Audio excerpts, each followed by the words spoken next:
की भाजपसोबतच आहेत किंवा तुम्ही आता म्हणतात की भाजपचं वारू रोखण्याचं काम करतात. फार इंटरेस्टिंग आहे ते पुढे बघायला. कोकण फार सगळ्या महाराष्ट्राच्या या नगर परिषद, नगरपंचायत सौरभ, आपण सर्वाधिक बातम्या जर कुठल्या केल्या किंवा झाल्या असतील बातम्या, आपण केल्या का? तिथे घडत होत्या, आपण दाखवत होतो. फार इंटरेस्टिंग चर्चा कोकणातल्या निवडणुकीची झाली. म्हणजे वारंवार आणि गेले वर्षभर रायगडमध्ये सुरू असलेली महायुतीतली सुंदूप सुंदी असेल किंवा आता कोकणात आपल्याला बघायला मिळते वर्चस्वाची लढाई. त्यामुळे कोकणाकडे फार लक्ष होतं. जनरली जेव्हा स्थानिक स्वराज्य संस्थांच्या अभिजित निवडणुका होता ना, तेव्हा फार कोकणाकडे असं लक्ष नसतं. पण ज्यावेळेस कोकणाने तो सगळा अनुशेष भरून काढला, तो दुर्लक्ष होतं सगळ्या कोकणच्या निवडणुकांकडे माध्यमांचा, तो सगळा अनुशेष एक प्रकारे कोकणचा भरून निघालाय.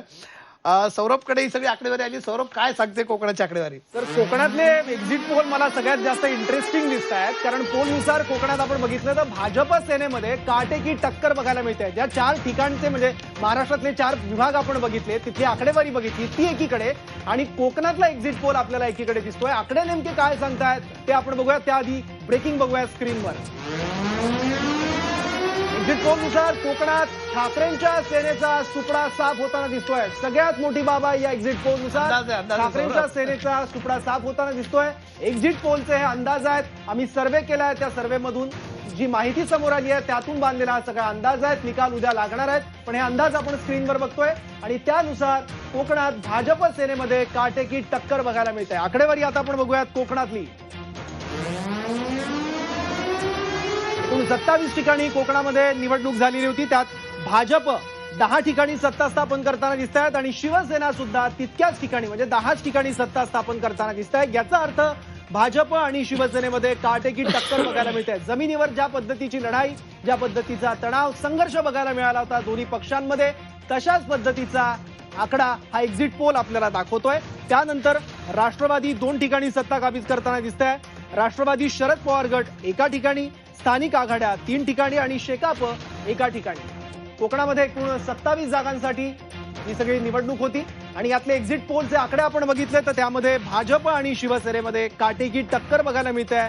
भाजप आणि शिवसेना दोन्ही पक्ष समान ठिकाणी म्हणजे जवळपास समान जागांवर सत्ता स्थापन करताना आपल्याला दिसत आहेत. आणि याचबद्दल बोलण्यासाठी मला कमलेश सरांकडे जायचं आहे. कमलेश सर, आपण कोकणात बघितलं तर कोकण एरवी तिथलं वातावरण, तिथली शांतता, तिथलं सगळं निसर्गरम्य असलेलं वातावरण याबद्दल बातम्या असतात किंवा चर्चेत असतं. पण यावेळेस कोकणातलं राजकारण आणि ते इतकं मोठं हाय व्होल्टेज आणि इतकं अग्रेसिव्ह राजकारण, अर्थात पार्श्वभूमी राणेंची होती, पण ते बघायला मिळालं होतं आणि तेच आपल्याला या एक्झिट पोलमध्ये दिसतंय.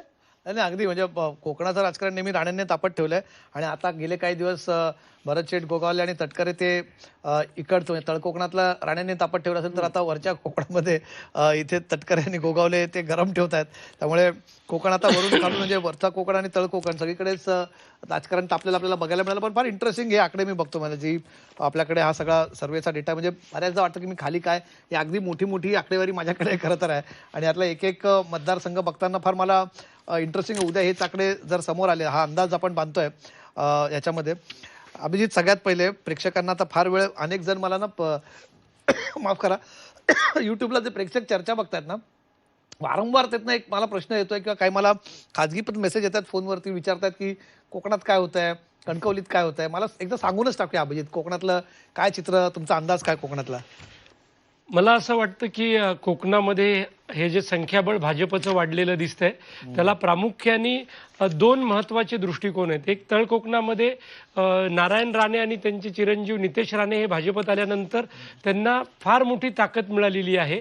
भाजपचे खासदारही निवडून आलेत, भाजपचे आमदारही निवडून आलेत आणि तळ कोकणातल्या ज्या 4ही जागा आहेत सिंधुदुर्ग जिल्ह्यातल्या, तिथे भाजपचं कमळ फुलताना दिसतंय. कणकवलीत भाजप चांगल्या मतांनी विजयी होईल. वेंगुर्ल्यात सगळी आघाडी करून सुद्धा म्हणजे तिथे शिवसेनेने एवढा तिथे स्थानिक आघाडी केली. काय क्रांती, काय त्या आघाडीचं नाव होतं? क्रांतिकारी विकास विचार पक्ष. संदेश पारकर हे त्याचे उमेदवार होते.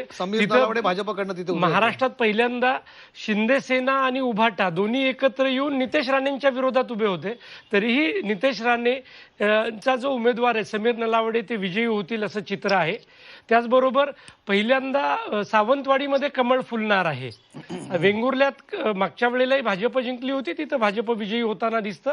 आणि सर्वात धक्कादायक मला असं वाटतं मालवणामध्ये सुद्धा कमळ फुलताना आपल्याला उद्या दिसू शकेल. अच्छा, तिथे खरं तर मालवणातही लढाई होती, शिवसेना विरुद्ध भाजप, खरं तर मूळ लढाई ममता वर्डकर विरुद्ध शिल्पा खोत तिथे लढाई होती. सावंतवाडीमध्ये सुद्धा श्रद्धा सावंत भोसले भाजपच्या विरुद्ध नीता सावंत यांची लढाई तिथे होती.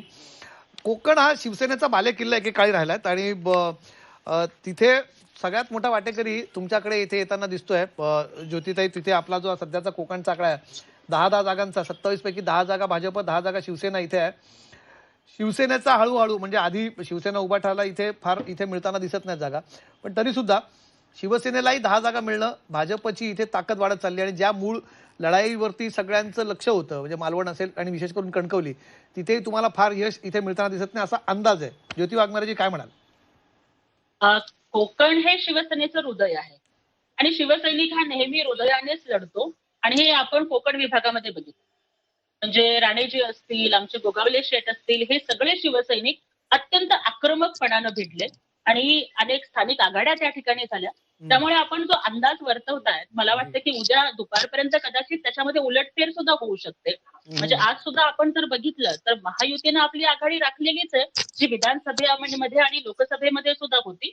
परंतु आक्रमकपणाने लढणारे शिवसैनिक मनात काहीही न ठेवता समोरच्याशी भिडतात, लढतात आणि ती लढाई आणि ते युद्ध संपल्यानंतर तितक्याच दिलदारपणानं आमचे तीनही नेते जेव्हा त्यांना काही सांगतात तर त्यावेळेला ते एकत्रही येतात. अशा पद्धतीचं थांबा मी तुम्हाला याच्यात विचार, आता मी काय करेन ना, आपण एकदा काम करूया.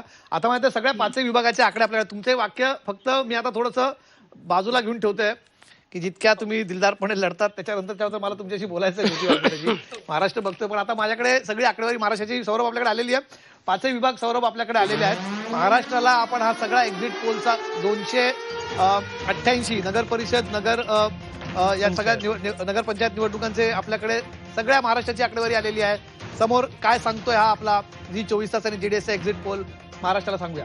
महाराष्ट्रात 288 नगर परिषद आणि नगरपंचायतींसाठी निवडणुका झाल्या. त्यातले आपण 5 विभाग प्रामुख्याने बघितले. त्यामध्ये उत्तर महाराष्ट्र, मराठवाडा, पश्चिम महाराष्ट्र, कोकण आणि विदर्भ आपण बघितलं आणि त्याची एकत्रित आकडेवारी नेमकी काय सांगते ते आपण पाहतोय. पक्षनिहाय आकडेवारी बघूयात. कोणता पक्ष कुठे सत्ता काबीज करताना आपल्याला दिसतोय, कोणत्या भागात प्राबल्य जास्त आहे. भाजप 140 ते 152, शिवसेना 34 ते 42 संपूर्ण महाराष्ट्रातली आकडेवारी आहे. राष्ट्रवादी 34 ते 36 ठिकाणी सत्ता स्थापन करताना दिसते आहे. शिवसेना उद्धव बाळासाहेब ठाकरे 3 ते 8 ठिकाणी, राष्ट्रवादी शरद पवार पक्ष 4 ते 8 ठिकाणी, काँग्रेस 24 ते 35 ठिकाणी सत्ता स्थापन करताना आपल्याला दिसत आहे. आणि ओव्हरऑल आकडेवारी वरची आपल्याला दिसते ती वरची 200 पूर्ण नाही झाली, 144 व्हायला पाहिजे. जी वरची आपल्याला थोड्या वेळात अपडेट होईल. आपल्याला वरची टॅली पण आपल्याला सध्या जे दिसत आहे हा ओव्हरऑल